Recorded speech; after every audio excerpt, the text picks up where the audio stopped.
Hello दोस्तों, मैं संजीव और आप लोग का दशहरा के बाद स्वागत है विद्या पॉइंट में। हम बात करने वाले हैं आज से कॉन्स्टिट्यूशन के बारे में, यानी भारत का संविधान। और भारत के संविधान में हम बेसिक से बात करेंगे। बेसिक इवन ये कि मैं आपके सामने एनसीईआरटी का बुक ही ला के रख दे रहा हूँ। वन बाई वन सारे पेज को कवर करते जाएंगे और अंडरलाइन करते जाएंगे कि कौन कौन सा इंपॉर्टेंट पॉइंट बनता है। और सारा का सारा एनसीईआरटी का कंटेंट ही नहीं है, बल्कि एनसीईआरटी का पूरा पेज ही आपको यहाँ पे मिलेगा। तो कहीं इधर उधर से दिस दैट नहीं करना, एनसीईआरटी के साथ सीधे हम चलते हैं और हम कोशिश करेंगे कि सारा का सारा पॉलिटी का बात आपको क्लियर होता चले। तो जैसा कि हमारा संविधान का पहला है जो बेसिक बात, वो हम देखेंगे। और ये हमारा है बेसिक बात जिसको हम पहले देखेंगे, यानी ये है राष्ट्रीय प्रतीक। और राष्ट्रीय प्रतीक में बेसिक बातें आप जान लीजिए।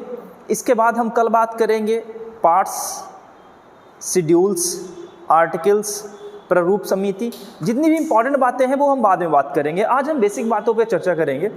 और अगर मैं सही हूँ तो मुझे लगता है कि कुछ ऐसी बातें हैं जो आपको इसमें भी आप फंसते होंगे, ठीक है।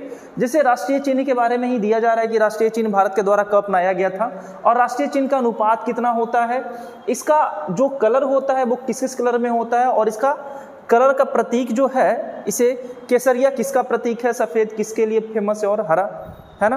और 24 जो तिलियाँ होती है वो किस कलर की होती है। ये सारे क्वेश्चन एग्जाम में कहीं ना कहीं पूछे गए हैं और आप लोग भी जानते ही होंगे, अगर एग्जाम दिए होंगे तो ये सारे क्वेश्चन इंपॉर्टेंट है। तो चलते हैं एक एक करके। पहले हम पूरा प्रतीक देखेंगे, राष्ट्रीय प्रतीक, राष्ट्रीय चिन्ह, राष्ट्रीय फल, राष्ट्रीय फूल, राष्ट्रीय जितने भी गीत हैं, राष्ट्रीय गान है, सारे के बारे में हम डिटेल में चर्चा करेंगे। तो चलते हैं। पहला हमारा है राष्ट्रीय ध्वज, जिसे हम लोग नेशनल फ्लैग कहते हैं। सबसे पहला क्वेश्चन जो इसमें नहीं दिख रहा है वो मैं बता दूं कि क्वेश्चन ये आता है कि राष्ट्रीय ध्वज के डिज़ाइन को कौन तैयार किया था। पिंगली वेंकैया नायडू तैयार किए थे। राष्ट्रीय ध्वज के बारे में देखें तो इसे अपनाया कब गया है, 22 जुलाई 1947 को संविधान सभा के द्वारा इसे अपनाया गया था। और इसकी लंबाई चौड़ाई कितना है, तो 3:2 के अनुपात में है। यानी अगर लंबाई 3 है तो चौड़ाई कितनी होनी चाहिए, 2, ठीक है। इसमें ट्राई कलर होते हैं, केसरिया, सफ़ेद भी होते हैं, केसरिया भी होता है और हरा भी होता है। अगर हम केसरिया का बात करें तो ये हमारा किस चीज़ का प्रतीक है, साहस का प्रतीक है, धैर्य का प्रतीक है। सफ़ेद शांति का प्रतीक है। और हरा जो है हमारे लिए जो ये प्रगति का प्रतीक है, हरा। और इसके बीच में 24 तिल्लियों वाला एक चक्र होता है। इसका क्वेश्चन ये पूछा गया था एक बार कि बता दीजिए ये चक्र जो होते हैं वो किस कलर के होते हैं। 24 तिल्लियाँ होती है तो पूछा ही गया है चक्र किस कलर के होते हैं, तो ये नेवी ब्लू कलर का होता है। और 24 घंटे का प्रतीक ये है कि भारत क्या है, प्रगतिशील है। यहाँ पे एक फैक्ट दिया गया है कि कर्नाटक के बेलगांव में देश का सबसे ऊंचा झंडा, तिरंगा झंडा फहराया गया 361 फीट का। ये कंटेंट चेंज होते रहेगा, ये 18 का डाटा है और ये डाटा हमेशा चेंज होते रहता है, तो इस पर ज़्यादा फोकस नहीं करना है। अब हम बात करते हैं राष्ट्रीय चिन्ह के बारे में। राष्ट्रीय चिन्ह आपको दिख रहा होगा, सत्यमेव जयते, सत्य की हमेशा विजय होती है। कितना भी एक कहावत है कि एक बार क्या हुआ, सत्य और झूठ, यानी झूठा और सच्चा दोनों स्नान करने के लिए निकले और स्नान कर रहा था सच्चा, झूठा उसका चोला पहनकर निकल गया और सबको लगा कि ये सच ही है भाई, चोला उसी का ओढ़ा हुआ था। एक तो आप लोग सुने होंगे कि वो जो हमारा है नील के हौद में गिर जाता है भेड़िया, और अजीब जैसा जानवर, वो स्टोरी सुने होंगे। तो वैसे ही स्टोरी है। तो सच का चोला पहनकर झूठ घूमता रहा, लेकिन जिस दिन नकाब उतरा इस तरीके से उसका हाल हुआ था। खैर वो कहानी नहीं, अभी हम चलेंगे राष्ट्रीय चिन्ह पे। राष्ट्रीय चिन्ह के बारे में बात करें तो भारत का राष्ट्रीय चिन्ह सारनाथ स्तंभ से लिया गया है, सारनाथ के अशोक स्तंभ से। सबसे इंपॉर्टेंट बात है, बहुत बार पूछा गया है, मूल स्तंभ के शीर्ष पर 4 सिंह है। सबसे इंपॉर्टेंट ये जो 3 दिख रहा है ना सर, जैसे ब्रह्मा भगवान के 3 ही सर दिखते हैं, चौथा नहीं दिखता, इसके भी 3 ही सर दिख रहे हैं, पीछे भी एक सर है। तो मूल स्तंभ में कितने सिर हैं, 4, जो एक दूसरे की ओर पीठ करके है। सिंह साहस और निर्भीकता का प्रतीक होता है, इसीलिए हम इसे हमारे संविधान ने इसे अडॉप्ट किया है। पट्टी के मध्य में एक धर्म चक्र में 24 तिल्लियां हैं। यहाँ पे देख रहे होगे आप, ये 24 तिल्लियों का बना हुआ है जो 24 घंटे का प्रतीक है। और इसके नीचे अगर बात करें तो भारत सरकार ने अशोक स्तंभ को राष्ट्रीय चिन्ह के रूप में 26 जनवरी 1950 को अपनाया था। बहुत इंपॉर्टेंट बात है और ये एनसीईआरटी का ही बुक है। तो समझिए मैं पूरा का पूरा एनसीईआरटी आपके सामने रख देने वाला हूँ, कहीं कोई कंटेंट इधर उधर से लाने की जरूरत नहीं है। जो भी बात होगा फैक्ट के बारे में बात करेंगे। इसे अपनाया कब गया था? 26 जनवरी 1950 को अपनाया गया था।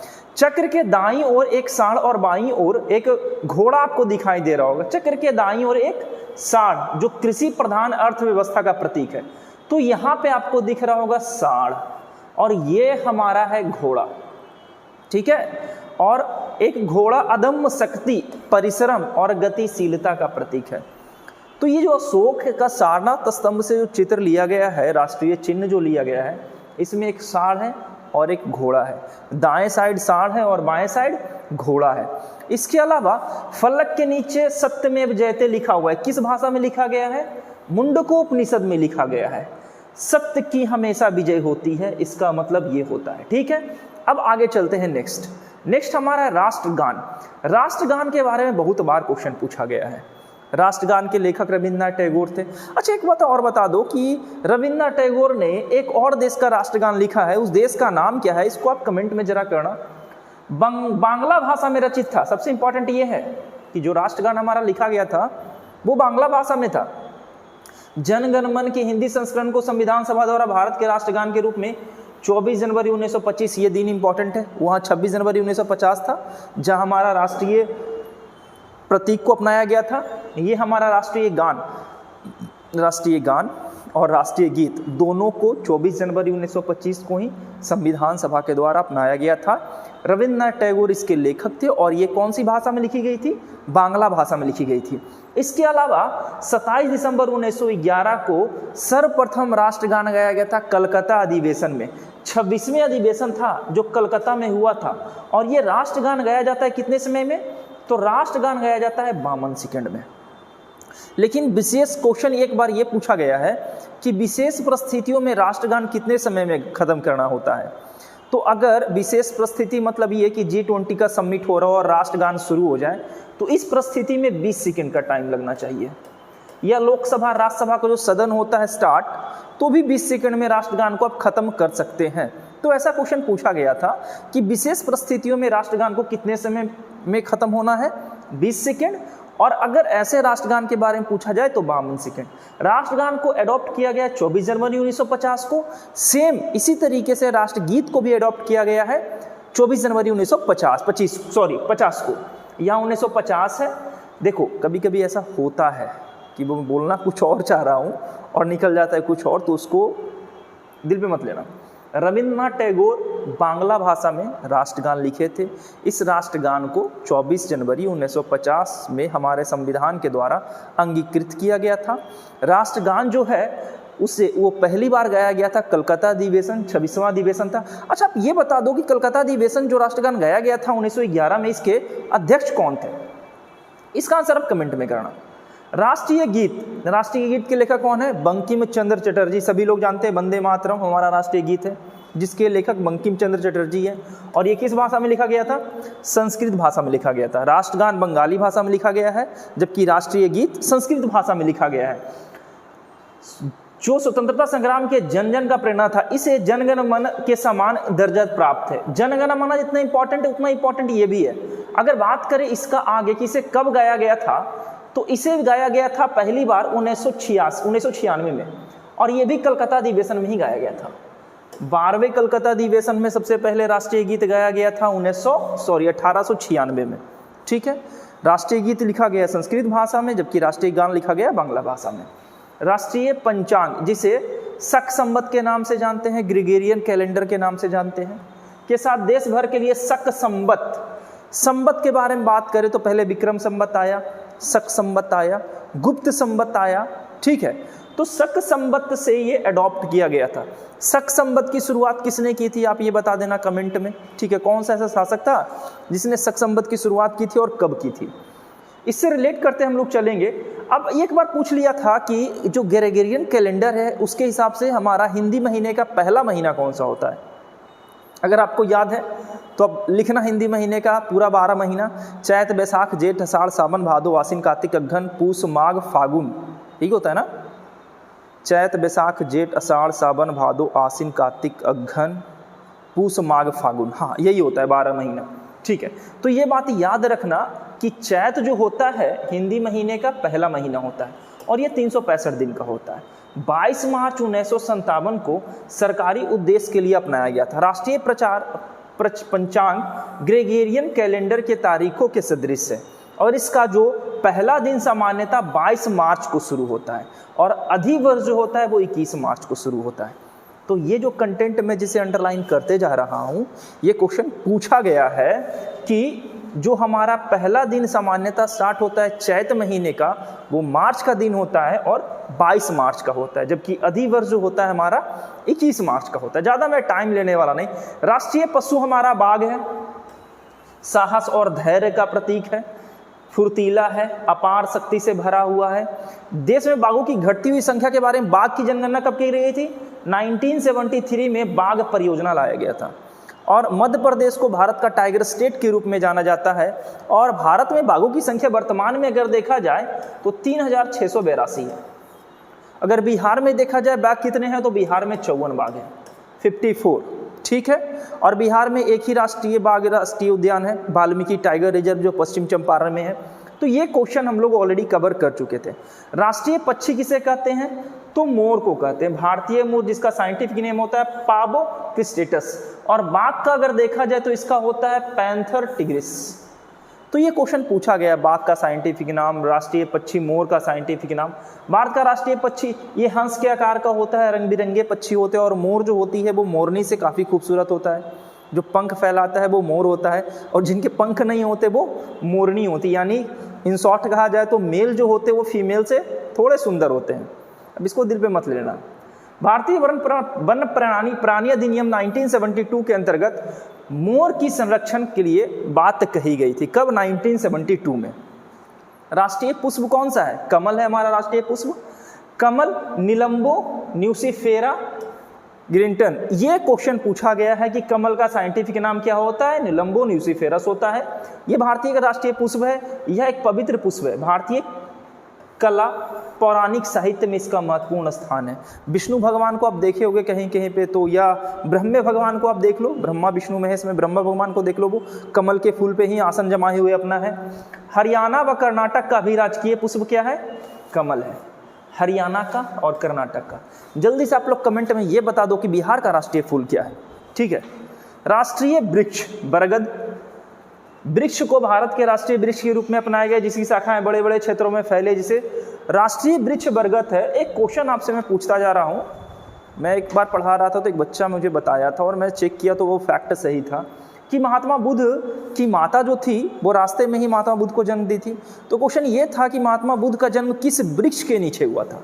ज्ञान की प्राप्ति मैं नहीं पूछ रहा, मैं पूछ रहा हूँ महात्मा बुद्ध को ज्ञान की प्राप्ति नहीं बल्कि जन्म किस वृक्ष में के नीचे हुआ था। ये क्वेश्चन आप कमेंट में करना इसका आंसर। आगे चलते हैं। ये हमारा कमल के ऊपर है। राष्ट्रीय फल मेगाफेरा इंडिका सब जानते हैं, आम काफ़ी, और बिहार में ये तो काफ़ी लोकप्रिय है। बिहार का लंगड़ा आम भी होता है, लंगड़ा, ठीक है, काफ़ी टेस्टी होता है ये। इसकी खेती व्यापक पैमाने पर होती है और भारत में आम अनादिकाल से प्रचलित है। अलेक्जेंडर चीनी यात्री हुएनसांग ने इसका भी स्वाद चखा था। हुएनसांग किसके शासनकाल में आए थे? कमेंट में बताना। और ये सारे क्वेश्चन जो मैं पूछ रहा हूँ ना वो कमेंट में आप जरूर बताना, इससे आपको रिकॉल होगा। और अगर नहीं जानते हो ना तो ढूंढो आप, क्योंकि ये सारे क्वेश्चन कहीं ना कहीं एग्जाम में पूछे गए हैं।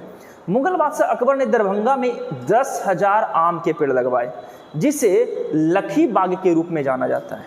मुगल बादशाह अकबर, दरभंगा कहाँ है? बिहार में। और यहाँ पे वो 10,000 आम के पेड़ लगवाए थे और इस क्षेत्र को क्या कहा जाता था? लखी बाग। राष्ट्रीय नदी गंगा 25 इसकी लंबाई है, जो भारत के 5 राज्यों से होकर गुजरती है। सबसे ज़्यादा लंबाई उत्तर प्रदेश में, वही सबसे कम लंबाई पश्चिम बंगाल में झारखंड में मात्र 40 किलोमीटर। गंगा सतलज मैदान के सबसे उपजाऊ वर्ग है और ये गंगा का जो द्रोणी क्षेत्र है वो सबसे बड़ा है, ये भी आप याद रखिएगा। राष्ट्रीय जलीय जीव के अगर बारे में बात करें तो राष्ट्रीय जलीय जीव कौन है? गंगा डॉल्फिन हमारा राष्ट्रीय जलीय जीव है ना। 5 अक्टूबर 2009 को इसे हमारे संविधान के द्वारा अपनाया गया था और गंगा डॉल्फिन अभ्यारण्य भी है भागलपुर में। तो इसके बारे में कहीं सोचना नहीं है कि गंगा डॉल्फिन को कब अपनाया गया था, ये बस याद रखना 2009 में अपनाया गया था। आगे चलते हैं। विरासत पशु हमारा हाथी है जी। ठीक है ना। सरकार ने एशियाई हाथी को राष्ट्रीय विरासत पशु के रूप में मान्यता प्रदान कर दिया है। 10 अक्टूबर को या अक्टूबर 2010 को इसे मान्यता प्रदान किया गया था विरासत पशु के रूप में। राष्ट्रीय वन्यजीव बोर्ड स्थिति के संदर्भ में 22 अक्टूबर 2010 को ये बैठक की गई और ये बता दिया गया कि जो हाथी होगा वो हमारा राष्ट्रीय विरासत पशु होगा। हाथी जो है केरल, कर्नाटक और झारखंड का राजकीय पशु भी है। तो एक एग्जाम में पूछा गया था, क्वेश्चन ये था कि झारखंड के अलावा और कौन से राज्य हैं जिसकी राजकीय पशु हाथी है। तो दक्षिण भारत का 2 राज्य है, एक तो हमारा केरला और दूसरा हमारा कर्नाटक। राष्ट्रीय मुद्रा के बारे में मैं ऑलरेडी बता चुका हूं, शॉर्ट वीडियो में बनाया था। राष्ट्रीय मुद्रा मेरा देवनागरिक और रोमन लिपि में लिखा हुआ, ये आर और ये आर को मिलाकर ये रोमन इंग्लिश में लिखा जाता है, जबकि देवनागरिक हिंदी में लिखा जाता है। दोनों को मिलाकर ये रूप लाया गया था। और इसको देने वाले कौन थे, ये बार बार पूछा जाता है। इसे क्या किया गया था, भारतीय रुपये को 15 जुलाई 2010 को और 2010 को ही हाथी को विरासत पशु के रूप में घोषित किया गया था।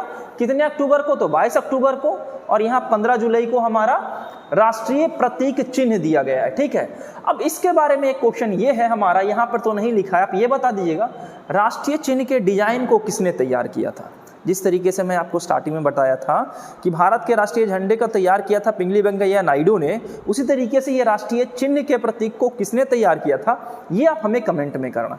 ये अशोक चक्र का तीली है और ये 24 घंटे का प्रतीक है। किस तरीके से ये तीली चल रही है इसके बारे में आपको तो जानना ही है।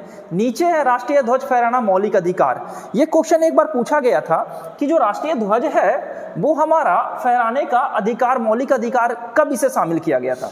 तो यहाँ पे आप देख रहे होंगे 22 जनवरी 2004 को उच्चतम न्यायालय यानी सुप्रीम कोर्ट के BN खरे की अध्यक्षता में बाली खंडपीठ ने भारत के नागरिकों के द्वारा सम्मान या प्रतिष्ठा के साथ राष्ट्रीय ध्वज फहराने का मौलिक अधिकार माना गया। उच्चतम न्यायालय ने अपने निर्णय में स्पष्ट किया है कि नागरिकों के द्वारा अपने घरों, दफ्तरों पर राष्ट्रीय ध्वज फहराना संवैधानिक अनुच्छेद 19A के अंतर्गत ये मौलिक अधिकार है। तो 2004 से पहले राष्ट्रीय ध्वज सब लोग फहरा नहीं सकते थे, लेकिन ये जो BN खरे के अध्यक्षता में ये जो रिपोर्ट जब से आई तब से कोई भी लोग राष्ट्रीय झंडे को अपने घर पे या अपने गार्डन में इसको फहरा सकते हैं। और पहले ये भी व्यवस्था थी कि आप शाम होते होते आप उस झंडे को उतारना अनिवार्य था, लेकिन अब इसका भी प्रावधान समाप्त कर दिया गया है। तो ये हमारा NCERT का पूरा कंटेंट था, बेसिक बातें थी। आई होप आपको समझ में आया होगा। कुछ बातें ऐसे मिले होंगे आपको जो आप नहीं जानते होंगे। जो मैं क्वेश्चन आपसे पूछा हूँ उसका आप आंसर कमेंट में करना। मैं इसी तरीके से NCERT का बुक सामने रखूँगा, एक्सप्लेन करूँगा और कुछ एक्स्ट्रा बातें करेंगे, जैसे झंडा के बारे में एक्स्ट्रा बातें हो गया, या ये जो हमारा है रोमन और देवनागरिक लिपि में जो राष्ट्रीय चिन्ह प्रतीक है ये, तो ये सारी बातें और चलती रहेगी। कमेंट में आंसर जो पूछ रहा हूँ मैं उसका आंसर ज़रूर देना। हम मिलते हैं और इसी तरीके से मैं फैक्ट पॉलिटी का पूरा पॉलिटी में ख़त्म करने वाला हूँ। दरोगा हो, BSSC का एग्ज़ाम हो या जो भी एग्ज़ाम हो, उसमें ये सारे के सारे क्वेश्चन आते ही होंगे। और अगर आप सेट लगा रहे होंगे तो आपको बेहतर पता होगा, मेरे से ज़्यादा बेहतर पता होगा। मिलते हैं, यहीं तक, बाय।